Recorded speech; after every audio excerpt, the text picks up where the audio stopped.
नमस्कार साथियों, बहुत ही स्वागत है आपका हमारे यूट्यूब चैनल कुमार स्टूडियो 688 के वीडियोस में। जैसा कि आपको पता है कि हम मध्य प्रदेश का सामान्य ज्ञान पढ़ रहे हैं और हमारी जनजातियों की क्लास चल रही है। हम जनजाति फिनिश करेंगे जब दूसरा चैप्टर हम उठाएंगे मध्य प्रदेश का, और जो जीके जीएस वाला चैप्टर रहता है उसमें और दूसरे हम टॉपिक को देखने का प्रयास करेंगे। फिलहाल हम एक एक जनजातियों की विशेषताएं देख रहे हैं, क्योंकि यहाँ से क्वेश्चन आता है, चाहे मध्य प्रदेश की पीएससी जो एग्जाम कंडक्ट कराती है उसमें आए या जो आपका व्यापम कंडक्ट कराता है उसमें आता है। तो अभी तक आपने अगर वीडियो को शेयर नहीं किया है, सब्सक्राइब नहीं किया, तो एक बार चैनल को सब्सक्राइब कर लें, वीडियो को शेयर करें। बहुत सारे साथी नए-नए जुड़ जाएँ, नए-नए लोगों तक वीडियो पहुँचे तो आपको भी अच्छा लगेगा, हमें भी पढ़ाने में बहुत अच्छा लगेगा। तो चलते हैं, आज जिस जनजाति के बारे में बात करेंगे वो जनजाति है पारधी जनजाति। कौन-सी? पारधी जनजाति। पारधी जनजाति के बारे में चर्चा होगी। तो अभी तक चैनल को सब्सक्राइब नहीं किया है तो जरूर करें, शेयर करें अपने साथियों के साथ, तो यहाँ से आप उनको बहुत मदद होगी। एक दो चार लोगों को तो शेयर कर ही सकते हैं, तो जरूर शेयर करिए। तो पारधी जनजाति के बारे में चर्चा हो रही है। पारधी जो जनजाति है ये मध्य प्रदेश की जनजातियों में से एक जनजाति है। मध्य प्रदेश में टोटल 47 या 47 प्रकार की जनजाति है। मैंने पुराने वीडियो में भी बता चुका है। आपने अगर पुराने वीडियो नहीं देखे हैं तो एक बार जरूर जाइए। जनजातियों के जो भी क्वेश्चन वहां से पूछे जाते हैं, यकीन मानिए वो सारे एग्जामों में क्वेश्चन आते ही आते हैं। तो पारधी जनजाति जो है वो आपका मराठी भाषा से शब्द आया है, या पारधी जनजाति कहाँ से आई है, तो मराठा से आई है। मराठी भाषा का एक शब्द है, मराठी भाषा का एक शब्द है जिसका नाम है पारद। पारद, पारद शब्द से इसकी उत्पत्ति हुई है। और ये जो शब्द है पारद, ये संस्कृत का शब्द है। काय का? संस्कृत का शब्द है पारद। मराठी भाषा का तो शब्द है पारधी या पारद, लेकिन ये कहते हैं कि ये संस्कृत का भी शब्द है जिसका अर्थ होता है अखेट करना। क्या करना? अखेट। अखेट का अगर शुद्ध हिंदी या हम बोलचाल की भाषा में देखेंगे तो इसे कहेंगे शिकार करना, है ना? शिकार करना, अखेट करना मतलब शिकार करना। तो वो जनजाति जो शिकार करती है, जंगली जानवरों का, पशु का, पक्षी का, तो उस जनजाति को हम पारधी जनजाति के अंतर्गत रखते हैं। तो ये क्वेश्चन बहुत इंपॉर्टेंट है कि ये मराठी भाषा का शब्द पारद से आया है। संस्कृत में भी जो इसका अर्थ होता है अखेट करना या शिकार करना। तो वो लोग जो शिकार किए या जिन लोगों ने जंगल में जानवरों का शिकार किया, उन लोगों को हमने पारधी लोग, पारधी कहे। एक और हमारी जो मान्यता है या हमारे धर्म ग्रंथों में एक महाभारत ग्रंथ है, उस ग्रंथ में ये बात का वर्णन है कि एक बार भगवान शंकर धरती पे पारधी बनकर आए या शिकारी बनकर आए, और उन्होंने एक सुअर पे तीर चलाया। उसी समय उसी सुअर पे जो महाभारत का एक बेहतरीन पार्ट है अर्जुन, उसने भी उसी सेम टाइम में तीर चलाया। तो दो तीर जाकर के उस सुअर को लगे और सुअर मर गया। इसके बाद दोनों व्यक्ति, एक शंकर भगवान और एक अर्जुन, उस सुअर पे अपना अधिकार जमाने लगे कि ये तीर मैंने चलाया है, ये मेरा शिकार है, मैं इसे लेकर जाऊंगा। जो अर्जुन था वो भगवान शंकर को पहचान नहीं पाया, क्योंकि वो रूप बदल कर आए थे। तो उन्होंने जो अर्जुन था उनने क्या काम किया कि भगवान शंकर के पैर पकड़ के गिराना चाहा कि मैं इनको पैर पकड़ के गिरा दूं और मैं अपना शिकार लेके यहाँ से चला जाऊं या भाग जाऊं। तो इस तरह की उसकी योजना थी अर्जुन की। लेकिन वो जैसे ही पैर के नीचे झुका, भगवान शंकर खुश हो गए कि वाह वाह वाह, भोलेनाथ भंडारी भोली भोली चीजों में खुश हो जाते हैं। तो वो खुश हो गए कि वाह, कोई व्यक्ति मेरे पैर छू रहा है या मुझे सम्मान दे रहा है। तो फिर उन्होंने अपना असली रूप बताया कि मैं भगवान शंकर हूँ। और वहीं से ये कहते हैं कि जो पारधी जनजाति है, वहीं से इनकी उत्पत्ति हो जाती है, या भगवान शंकर से अपनी उत्पत्ति मानते हैं। तो ये भी फैक्ट बड़ा इंपॉर्टेंट है कि ये अपनी उत्पत्ति एक धार्मिक दृष्टि से देखेंगे तो ये भगवान शंकर से या शिव से मानते हैं। मध्य प्रदेश में ये किस जिले में मिलते हैं, तो जिले की संख्या आएगी कि स्थायी निवासी कहाँ के हैं जी, स्थायी निवास इनका कहाँ कहाँ है। तो स्थायी निवास मध्य प्रदेश में जो जिले हैं अमूमन ये सभी जिलों में लगभग लगभग मिल जाती है, लेकिन अगर स्थायी निवासी की बात होगी तो ये भोपाल के समय भोपाल में मिलते हैं। भोपाल शहर के गांवों में मिलते हैं, साथ ही साथ रायसेन में मिलते हैं। सब लगे लगे जिले हैं, भोपाल, रायसेन। रायसेन के बाद आपका सीहोर। भोपाल में मिलते हैं, रायसेन में मिलते हैं और सीहोर में मिलते हैं। इनका मुख्य काम जो होता है सिर्फ शिकार ही करना होता है, अखेट करना होता है। व्यवसाय की बात होगी कि इनका जो व्यवसाय है, क्या व्यवसाय है इनका। व्यवसाय, तो व्यवसाय के क्वेश्चन में आपको ध्यान रखना है कि ये तो पहले शिकार करते थे भाई। क्या करते थे? तो इनका शिकार कहा जाएगा कि पहले शिकार करते थे। अभी जो है वो क्या कर रहे हैं? कृषि कर रहे हैं, क्योंकि शिकार तो सरकार के द्वारा बंद कर दिया गया है। तो अभी ये लोग क्या कर रहे हैं? सिर्फ कृषि कर रहे हैं। कृषि के साथ ये शिल्प कला पे ध्यान दे रहे हैं। कौन सी कला? शिल्प कला। शिल्प कला में ध्यान दे रहे हैं। शिल्प कला में ये छींद का इस्तेमाल करते हैं, यानी छींद से बनी हुई, छींद एक पेड़ का नाम है, और छींद उस पेड़ की जो डाल होती है, उस डाल से जो पत्तियां निकलती हैं, उस पत्तियों से ये अपनी चटाई बनाते हैं। चटाई के साथ साथ ये जो दूल्हे होते हैं, दूल्हे के लिए मुकुट या मोरी तैयार करते हैं, तो ये छींद के पत्तों से होती है। यानी आप हिंदू धर्म में देखेंगे तो 16 प्रकार के संस्कार होते हैं। उन 16 प्रकार के संस्कारों में हर प्रकार या हर संस्कार में ये छींद के पत्तों का इस्तेमाल करते हैं। जन्म से लेकर, बच्चे के जन्म से लेकर जन्म के पूर्व, जब वो माँ के गर्भ में होता है, उस समय भी माँ को छींद की बनी हुई मुकुट पहनाई जाती है। और जन्म के बाद जितने भी संस्कार होते हों, उसके मृत्यु संस्कार तक, अंतिम संस्कार तक, सभी में छींद के पत्तों का बहुत महत्व है। और ये जनजाति जो है, छींद के पत्तों से ही ये कहती है कि हम लोग क्या करते हैं, छीन के पत्ते से शिल्प कला करते हैं या अपनी वस्तुओं को बनाते हैं, उन्हें बाजार में बेचते हैं। और जंगल के जो उत्पाद होंगे, जैसे जंगली उत्पाद होंगे, महुआ होता है, महुआ को लाते हैं, शराब बनाते हैं, पीते हैं, दिन भर नाचते गाजते रहते हैं, दूसरे कोई और काम नहीं करते। इसलिए इनका जो आर्थिक जीवन है ये बहुत कमजोर है।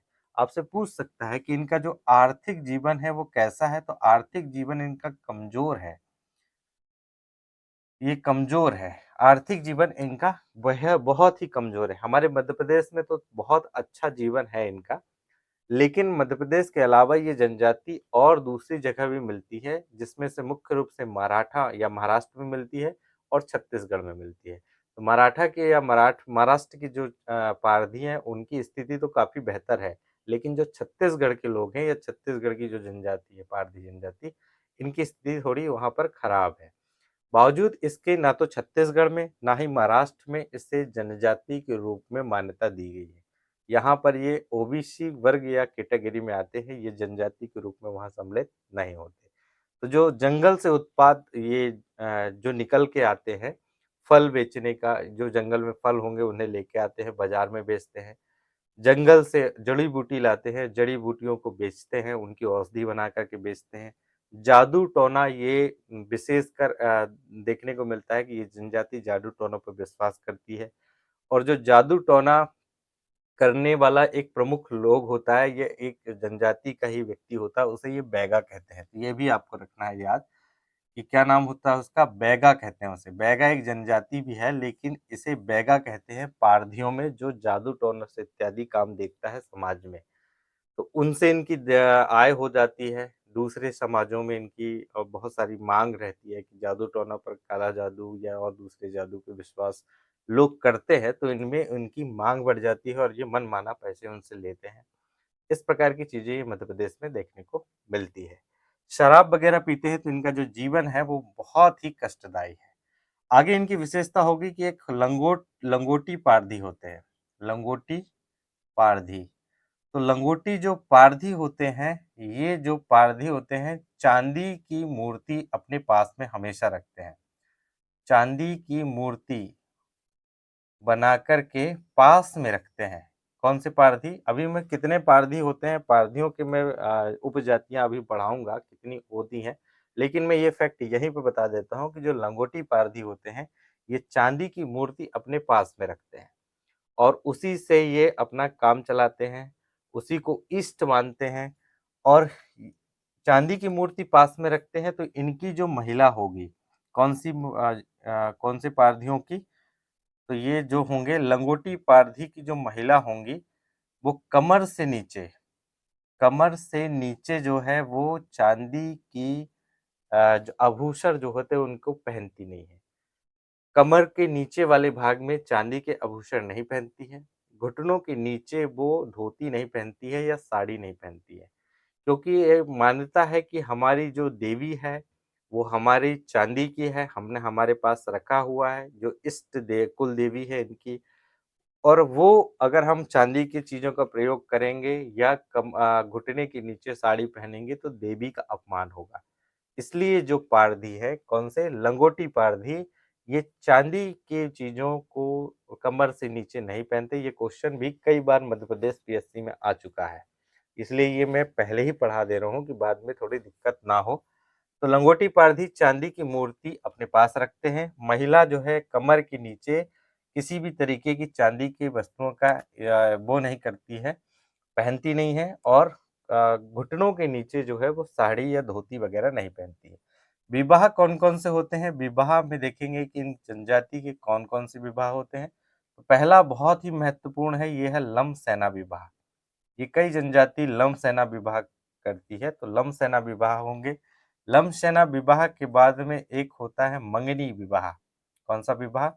मंगनी, मंगनी विवाह, मंगनी विवाह। और एक होता है तीसरा नंबर विधवा विवाह, विधवा विवाह। लंबसेना विवाह, मंगनी विवाह और विधवा विवाह की परंपरा इस जनजाति में है। तो लंबसेना विवाह से समझते हैं आप कि जो दामाद होता है वो अपने ससुराल आके सास ससुर की सेवा करता है, इसके बाद लड़की का विवाह उस लड़के के साथ कर दिया जाता है। तो ऐसे विवाह को लंबसेना विवाह कहते हैं, मैंने पुराने वीडियो में भी बताया है।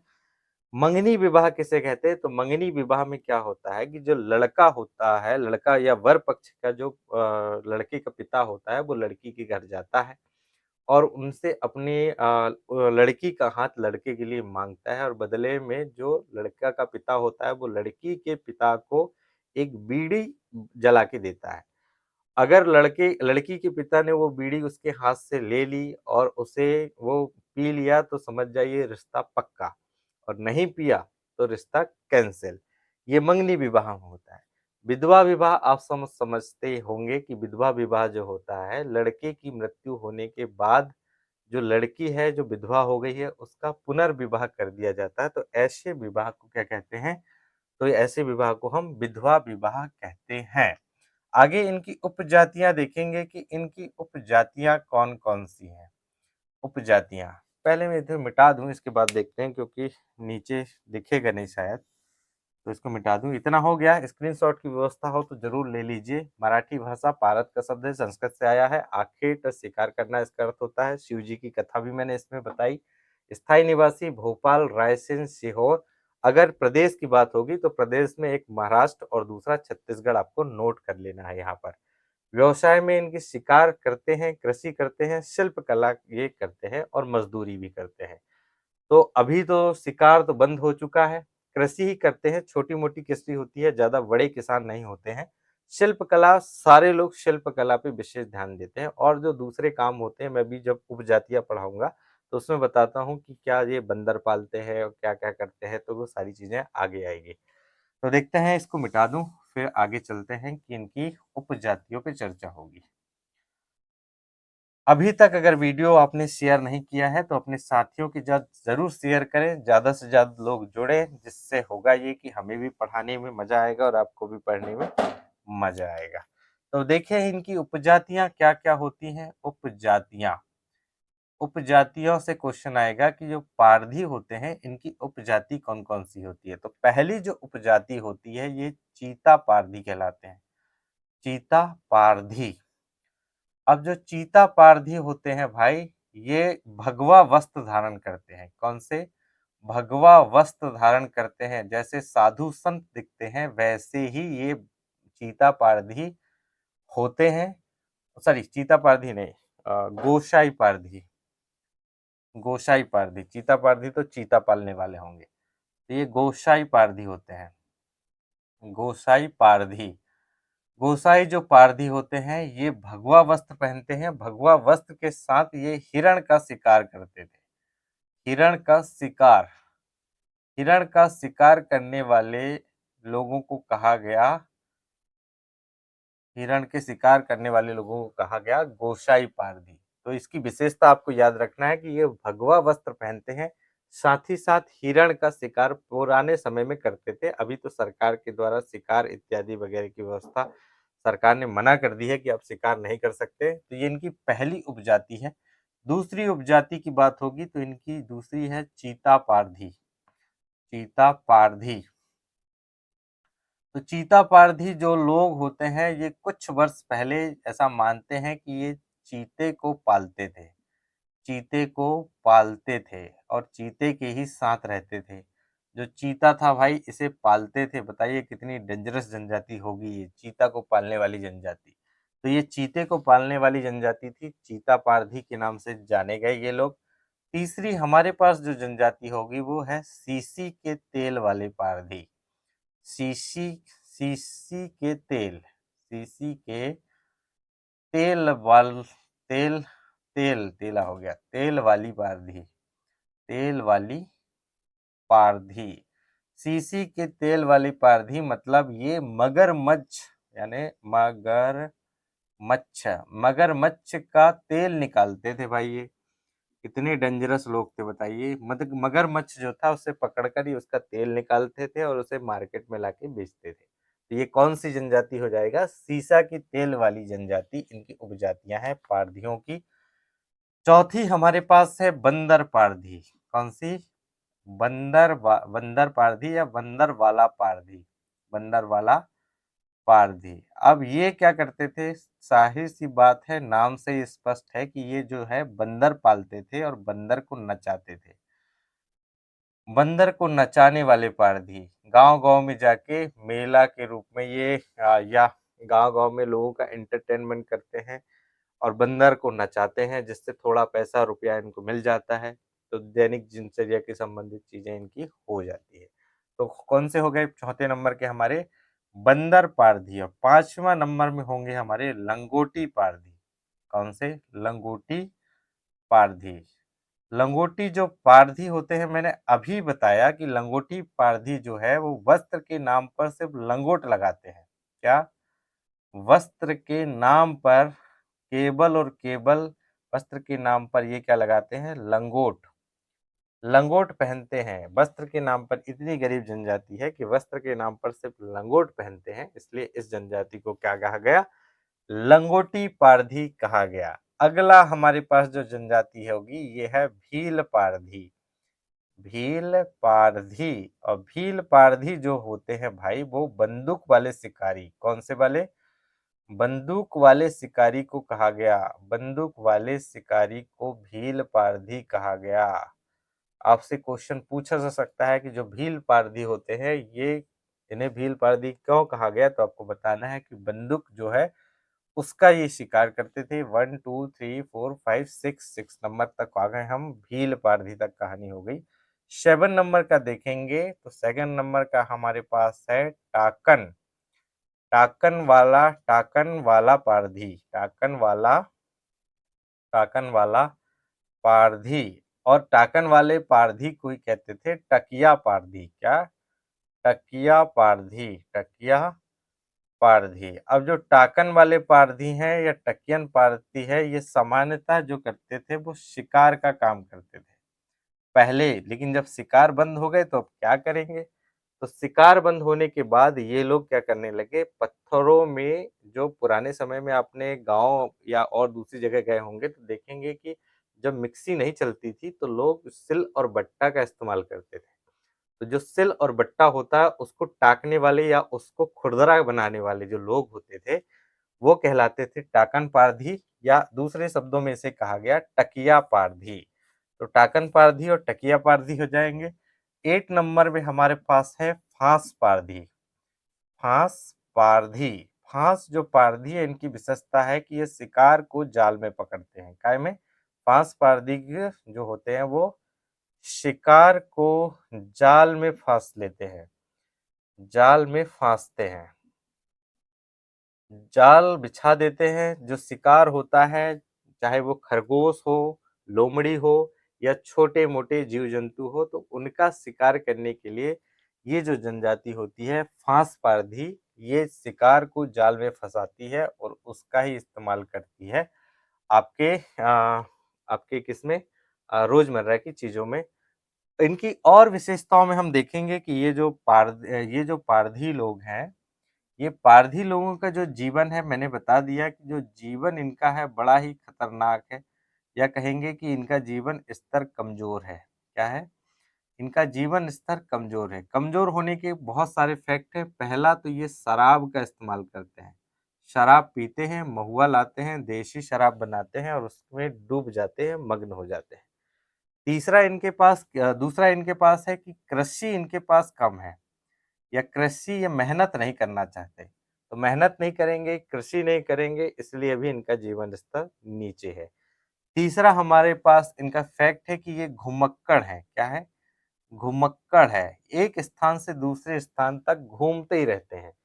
इससे बच्चों की जो एजुकेशन है, स्कूल की एजुकेशन, ये भी नहीं हो पाती। जब बच्चे स्कूल ही नहीं जा पाएंगे तो पढ़ क्या पाएंगे, और जब पढ़ नहीं पाएंगे तो उनका जीवन स्तर कैसे सुधरेगा?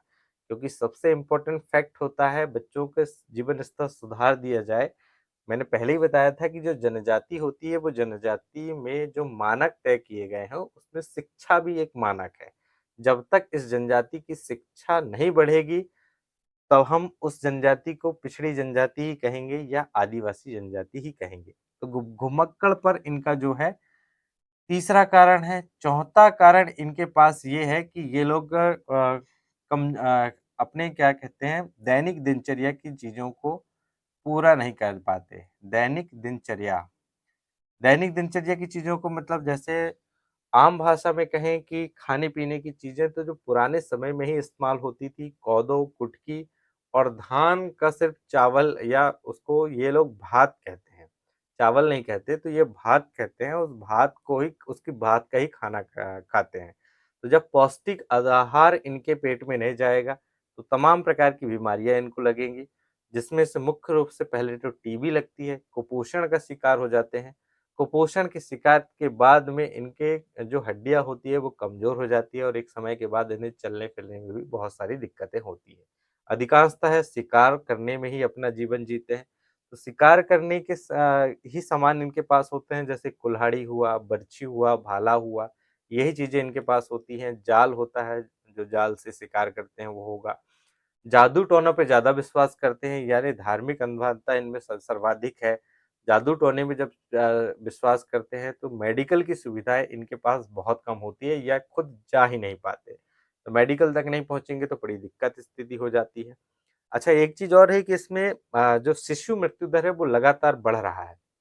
यानी जो बच्चे हैं वो जल्दी एक्सपायर हो जाते हैं। जब जन्म के बाद क्या होता है, इनकी परंपरा है कि जन्म के बाद जब बच्चे का जन्म होता है, तो ये हॉस्पिटल में ले जाके इनका डिलीवरी नहीं होता है, तो ये घर में ही प्रसूति गृह बना करके, घर के बाहर, घर के अंदर नहीं, घर के बाहर किसी कमरे में प्रसूति करवाते हैं।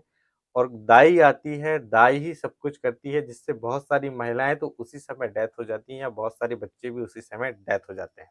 इसके बाद इनके जो आप ये मान के चलिए कि जब ये प्रसूति की क्रिया पूरी हो गई, तो उसके 7 दिन बाद ये लोग अपवित्र मानते हैं, महिला को भी अपवित्र मानते हैं और बच्चे को भी अपवित्र अपवित्र मानते हैं। जब तक उसको नहलाया ना जाए, बच्चे को या उसकी माँ को, फिर ये अपने देवी देवता के पास ले जाते हैं। देवी देवता फिर इनका क्या करते हैं कि उनका देवी देवता ने नहीं करते, ये लोग उनके चरणों में नतमस्तक हो जाते हैं और फिर उसको पवित्र मानने लगते हैं। तो जब इस तरह की भ्रांतियां इस समाज में है, या कुरीतियां इस समाज में है, तो आपको देखने को ही स्पष्ट मिल जाएगा कि क्या इनका विकास होगा।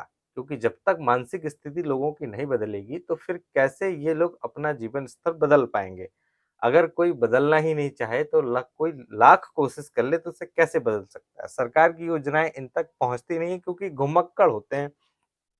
कभी जबलपुर में रह रहे हैं, कभी इंदौर पहुंच गए, कभी मंडला आ गए, कभी सीधी शहडोल पहुंच गए, कोई ठिकाना ही नहीं है। जहां पर रुके वहीं पे थोड़े दिन निवास बना लिए, फिर आगे बढ़ गए। तो घुमक्कड़ प्रकार की जनजाति भी ये पारधी जनजाति है। पारधी जनजाति में लगभग इतने ही क्वेश्चन आते हैं और इससे ज्यादा क्वेश्चन होते नहीं है। कुछ विशेषताएं जरूर होती हैं इस जनजाति की। जैसे देवी देवता की आपके पूछेगा कि देवी देवता इनके कौन कौन से होते हैं, देवी देवता वही सब होते हैं जो अन्य जनजाति के होते हैं। जैसे कि बड़ा देव ये मानते हैं, बड़ा देव को। इसके बाद ग्राम देवता के रूप में ये ग्राम देवता की पूजा करते हैं। तो ऐसे इनके देवता होते हैं। हनुमान को मानते हैं, शिव को मानते हैं, गणेश को मानते हैं। हिंदू वर्ग के जो जितने देवी देवता है उनकी पूजा तो करते ही करते हैं। साथ में जो दूसरी जनजाति के हैं, क्योंकि ये घूमने वाली जनजाति है और जहां जहां ये घूमी, जब पूरे प्रदेश में घूमेगी, सारे देश में घूमेगी, तो सारे लोगों की या जितने लोगों के साथ ये रहेंगे तो कुछ ना कुछ गुण तो वहां से ये लेके आएंगे ही, अच्छाइयाँ ज़रूर लेके आएँगे। उनकी चीज़ों को एडॉप्ट करेंगे, उनको ज़रूर ये एप्रिशिएट करेंगे। जो चीज़ अच्छा लगता है तो लोग उसको एप्रिशिएट ज़रूर करते हैं। लेकिन ये गलत बात है कि आप एप्रिशिएट नहीं करते हैं। अभी तक चैनल में बने हैं, लेकिन चैनल को सब्सक्राइब नहीं करे हैं। वीडियो देख के जा रहे हैं और वीडियो को आप लाइक नहीं कर रहे हैं, कमेंट्स नहीं कर रहे हैं और शेयर नहीं कर रहे हैं। वीडियो लाइव चल रहा है तो हो सके ज़्यादा से ज़्यादा अपने साथियों के साथ शेयर करें। मिलते हैं नेक्स्ट वीडियो में। आई थिंक पारधी जनजाति से इतना ही है, इससे ज़्यादा क्वेश्चन में बनता नहीं है। अगर कुछ होगा तो नेक्स्ट वीडियो में हम आपको ज़रूर बताएंगे इस जनजाति के बारे में। So thanks for watching and keep supporting me. अगर चैनल में नए हैं तो ज़रूर सब्सक्राइब कर लें। Thank you very much.